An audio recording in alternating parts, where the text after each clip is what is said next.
Alright, so we're gonna have to take a mulligan here to get this game underway, unfortunately. And where are the lands? Not even a mana creature, so all the way down to 5, but we're gonna keep our 5. And Reflector Mage, we already have one Reflector Mage, so gonna scoot that one to the bottom of our deck. And as far as 5-card hands go, this is fine. We'll see what we're playing against here. It looks like an aggressive deck of some sort. So we're going to lead off on the Razorverge Thicket. I'm actually planning on pathing away the Nicodle here. And it looks like our opponent's probably just playing the super aggro burn / zoo deck. But so we're just gonna have to try to preserve our life total as best we can. This isn't a bad matchup for our deck, but since our opponent was on the play and we had to take a mulligan and may not even hit our 3rd land here, I would definitely say we're a dog at this point. But we'll see. If our opponent doesn't play any burn spells at all here, that would be great news. But unfortunately, Boros Charm, that's basically going to mean 8 damage. We're taking, assuming our opponent does not have another spell. Alright, so we're going to 10 here. And then it looks like a Rift Bolt is getting suspended. Now we've drawn Spell Queller. Had we drawn a land there, we could have played a Reflector Mage, bounced the Swift Spear, and then been in actually a pretty reasonable spot. Now we are almost certainly just going to die. So, yep, there's the Rift Bolt to the face. So that's going to do it for game 1. Against Burn, games are normally pretty fast. That one follows that trend. So, let's take a look at what we've got on the sideboard. Definitely going to board in the Kitchen Finks for life gain. Pretty self-explanatory there. I also like the Worship. If we have any creature in play, this Worship has the potential to basically stop us from losing the game. So, got to board out 2 cards. Vendilion Clique, people have said they like it in this matchup. It can take a burn spell. The issue is that our opponent's probably going to dump their hand immediately. Also, Eternal Witness is cuttable. Definitely cuttable. I think we want to just cut an Eternal Witness. I think we actually want this negate. Possibly. We definitely don't want the Eternal Witnesses. So if we board in the negate, we can also take out the V-Click. And that does mean we're taking out 3 creatures. Maybe we don't want to take out 3 creatures.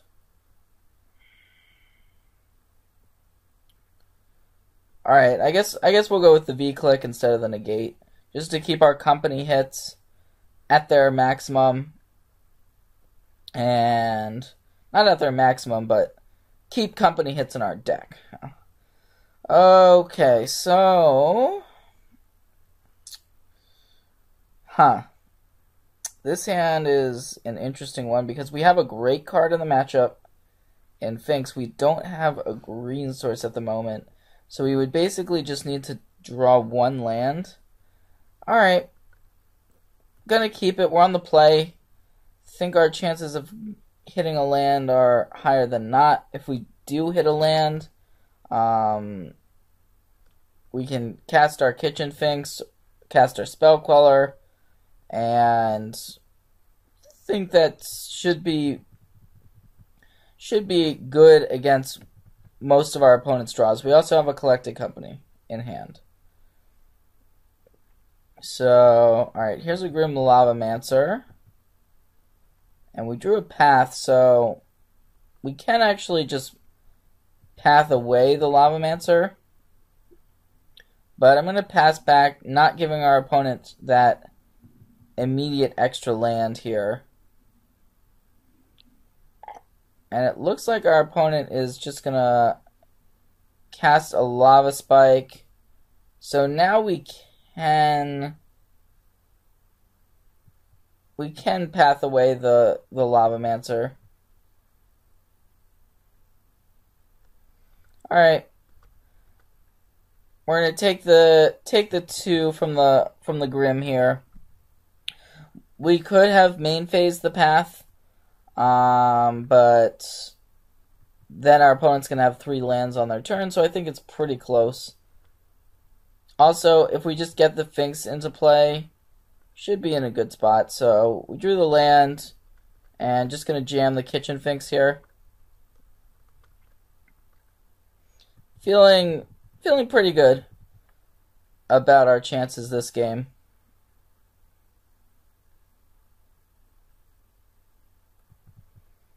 Looks like our opponent's going on the burn plan. There's a Lava Spike, but without any creatures, it's not all that worrisome, to be honest. So we can actually just hold up our Spell Queller here. I kind of like just playing the Noble, and if our opponent plays anything, we just play Spell Queller. We can deal our opponent 4 with the Kitchen Finks. And that's going to bring our opponent down to 10, so we do have a reasonable clock here. Our opponent seems to be potentially a little bit flooded.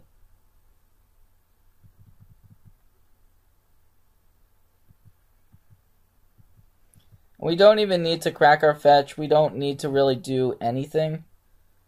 We can just attack for 4 here.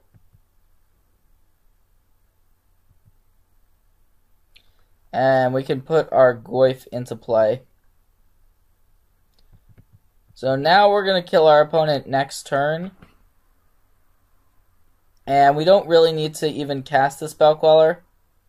So, alright, our opponent's trying to Boros Charm us, so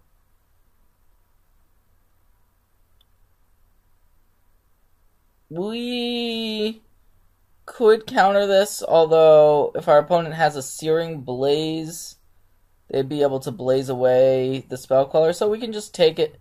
We can go down to 8 here. Our opponent's only got 3, now 4 cards in hand. Eidolon of the Great Rebel. We're not really worried about this card.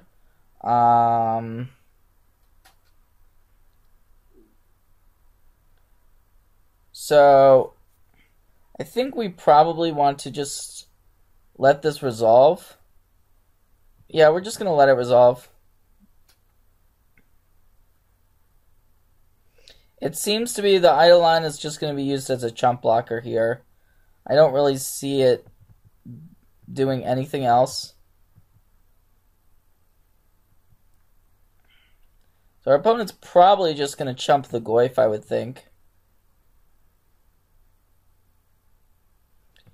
And just going to pass back, still holding the Spell Queller.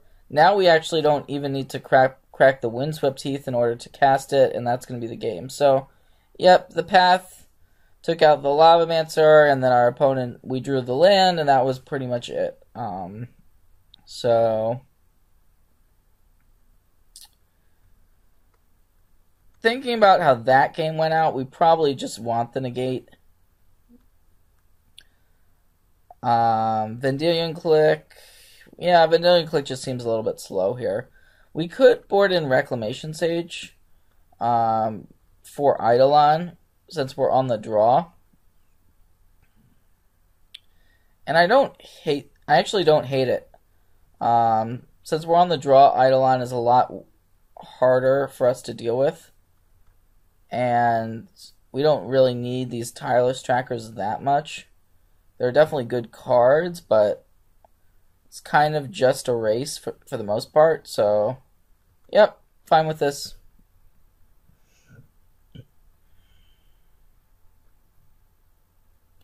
Most people don't think about Eidolon as being an enchantment, but it is, and it does die to enchantment removal in are definitely spots where you have something like an Nihiri, or there's definitely cards where you don't think, oh, this is going to kill an Eidolon, but those cards do kill an Eidolon. So in the scenario where our opponent goes turn 2 Eidolon and we go Noble Hierarch into Reclamation Sage, that's just great for us. This hand is medium, but we've got a lot of protection. We don't have a lot of aggression. Here's a Goblin Guide. And that's going to show our opponent that we're going to have a Reflector Mage. Definitely want to play the Razor Verge Thicket here and just pass. Holding up the path. If our opponent attacks in here, we are just going to path the Goblin Guide, and we're actually showing another path on top.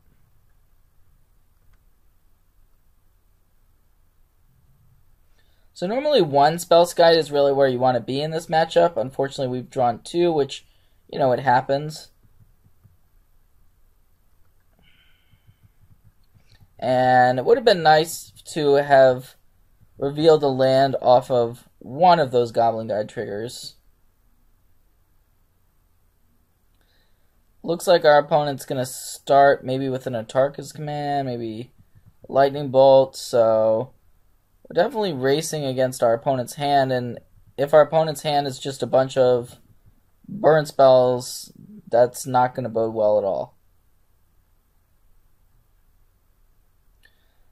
Our opponent shocking themselves with the Sacred Foundry does represent a card like Boros Charm here. But going to fire off the path on this Nacatl. Our opponent's only got 2 cards in hand, so it is possible that our opponent just basically draws lands and we're able to somehow win this game. We are looking for some sort of aggression. A card like Tarmogoyf would be pretty good here. A land is not bad. So the question is, do we want to deploy a Spellskite first before getting our other creatures into play? And I think we do actually just want to play a Spellskite here.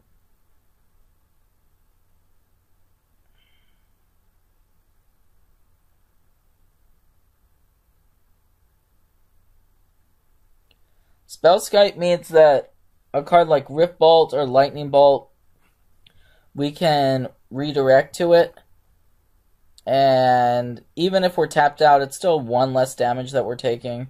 So here's the Boros Charm as expected.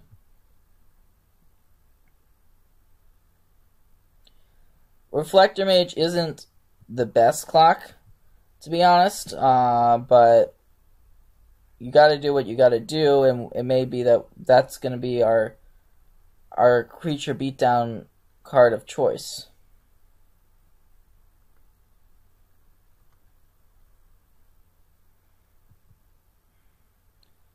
Alright, so we drew a Scavenging Ooze. Unfortunately, there are not any creatures in the graveyard, which is a little bit awkward.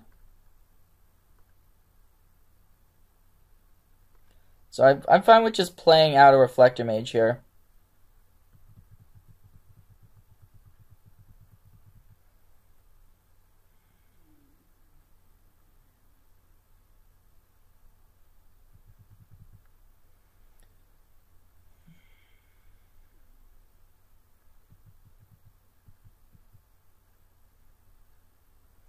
Alright, well, our opponent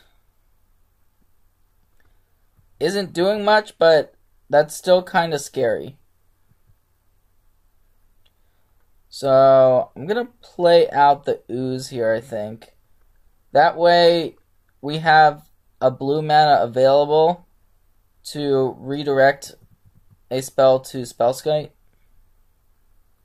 And the Ooze is the same amount of damage as a Reflector Mage. It's 2 damage. Now our opponent's cracked a fetch, so we do have basically a 3-turn clock where we can hold up blue mana to protect ourselves. with this Spellskite. There's a copy of Monastery Swiftspear.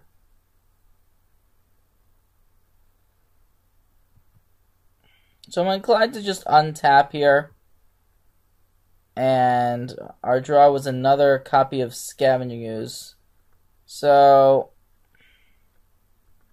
got a couple of options. We can just play Reflector Mage to bounce the Ooze. To bounce the Swiftspear. Then if our opponent targets us with something, we can fetch with the Misty and find an island and redirect to Spellskite.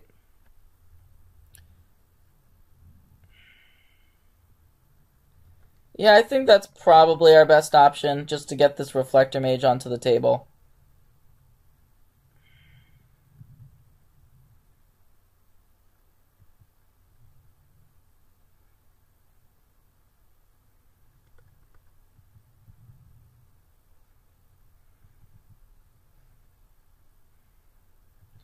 What we're hoping our opponent does not draw are cards like Boros Charm and Lava Spike that we can't redirect to our Spellskite.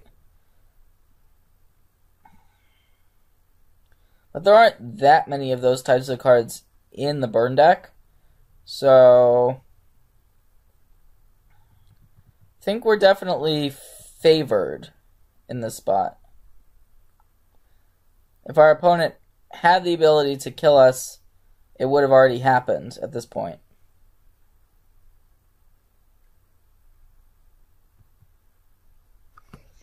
So there's a copy of Collected Company. I think we just attack with all of our creatures here. We can hold up Path to Exile so that if our opponent has 2 haste creatures, we can path one of them here. And I like our spot. This is going to be the key turn. Okay, so here's 1 haste creature, Goblin Guide. Here's 2. And it looks like our opponent's probably going to try to make this attack here. We're revealing Worship on top of our deck. Let's put a Spellskite in front of Goblin Guide.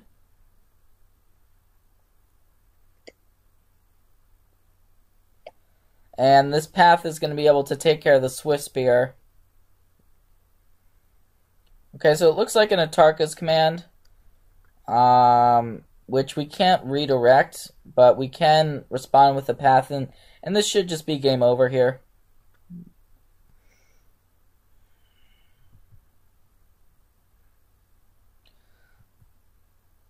The best thing our opponent could have would be a Lava Spike to bring us down to 1.